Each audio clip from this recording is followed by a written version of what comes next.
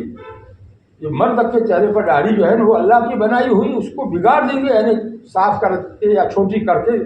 تو یہ شیطان کی باتوں میں ہم آ گئے. شیطان نے جو قسم کھا کر اللہ کے سامنے بات کہی، اس کی باتوں میں ہم آ گئے. ہم کیسے مسلمان کہلائیں گے؟ مسلمان تو اس کو کہتے ہیں جو اللہ کا مانے، اللہ کا حکم مانے، اس کا نام مسلمان ہے. ہم نہیں مانیں گے تو پھر ہم جو ہے پورے مسلمان نہیں کہلائیں گے، ادھورے مسلمان کہلائیں گے. ادھورے مسلمانوں کے لیے دوزخ ہے، اور گناہوں کی وجہ سے قبر میں عذاب ہوتا ہے. ہاں کیا کریں گے؟ قبر میں کون ساتھ دے گا ہمارا؟ دوزخ میں کون ہمیں بچائے گا؟ اس لیے بھائی اپنے اوپر رحم کرو. اب ایمان والے بندے ہیں آپ، اس لیے آپ کی ہمدردی میں اور آپ کی خیر خواہی میں یہ کہہ رہا ہوں، قرآن و حدیث کا یہ حکم سنا رہا ہوں کہ داڑھی آج تک جو نہیں رکھی بہت بھاری گناہ کیا، حرام درجے کا یہ گناہ آپ نے کیا ہے. دیکھو میں یہ بات ایسی نہیں کہہ رہا ہوں، اللہ کے فضل سے میں مفتی ہوں اور جو ہے پوری زندگی میری فتویٰ دینے میں گزری ہے. میں اس کی قرآن و حدیث کی روشنی میں یہ بات کہہ رہا ہوں کہ داڑھی بالکل صاف کرا دینا وہ تو ہے ہی حرام، اور چھوٹی کر دینا یہ بھی حرام ہے. اور یہ حرام کا گناہ ایسا ہے کہ 24 گھنٹے آدمی اس گناہ میں رہتا ہے، اور جو ہے یہ اوپن گناہ ہے، سب کے سامنے آدمی یہ گناہ کرتا ہے. چھپ کر کوئی گناہ کرے اس کے مقابلے میں سب کے سامنے کرے، اس کا وہ بہت بھاری کہلاتا ہے. اللہ تعالیٰ اس سے توبہ کرنے کی سب کو توفیق عطا فرمائے، اور جو ہے داڑھی رکھنے کی جو ہے ہمیں توفیق عطا فرمائے. بعض لوگ کہتے ہیں سنت ہے، یہ سنت نہیں، واجب کے درجے میں ہے. اس کا حکم کیا ہے؟ واجب ہے. جس سے بھیتر واجب کوئی نہیں پڑے گا تو دوزخ میں جائے گا. تو ایسا ہی یہ داڑھی رکھنا واجب ہے چاروں اماموں کے نزدیک. 4 امام ہیں پوری دنیا میں، جو ہے ہم حنفی ہے اور دوسرے کوئی شافعی ہے کوئی، تو اس طرح سے یہ چاروں اماموں کا اتفاق ہے کہ داڑھی رکھنا واجب ہے. اس میں کسی کا اختلاف نہیں ہے. قرآن و حدیث کی یہ بات ایسی پکی ہے، پھر اس کے خلاف ہم کیوں کریں؟ اور اپنے مرد ہونے کی نعمت کی ناقدری کیوں کریں؟ اللہ تعالیٰ عمل کی توفیق عطا فرمائے.